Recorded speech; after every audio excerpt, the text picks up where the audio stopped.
Es esmu Vilnis Dzērva, medicīnas doktors, Latvijas Universitātes kardioloģijas institūta vadošais pētnieks.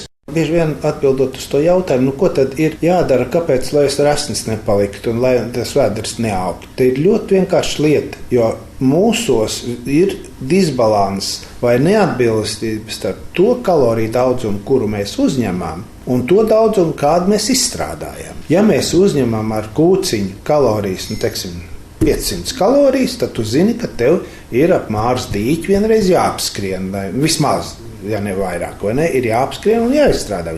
Ja tev nav fiziska darba, tu sēdi pie kompjutera. Ja tu apēd 2 vai 3 kūciņus, tad pareizi nav 2 vai 3 visu to savu fizisko slodzi. Tad cik kalorijas mēs iegūstam, tik mums ir jāpatērē. Un tad būs viss ok, un viss labāk, un spiediens būs normāls, un viss bēdas pazudīs. Pieņemt tie vidējie skaitļi, tur, 1,5 vai vīriešiem 2000 kalorijas, bet ir jāskatās, 2000 priekš cilvēku, kas sēž pie kompjutera visu dienu, ir augstajā robežā.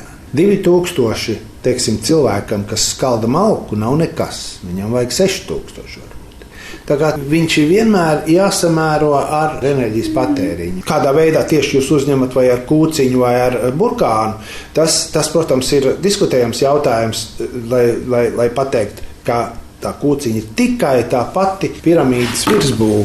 Man patīk mans kolēģis profesors Danilāns par šo lietu, vai ne par to svaru nomešanu, badošanos un tam līdzīgi. Viņš ir ļoti strikts. Viņš nekādā gadījumā nedrīkst svaru drastiski mest nost, jo viņš nāks atpakaļ pēc laika. Vai ne? Tur ir ļoti uzmanīga lieta.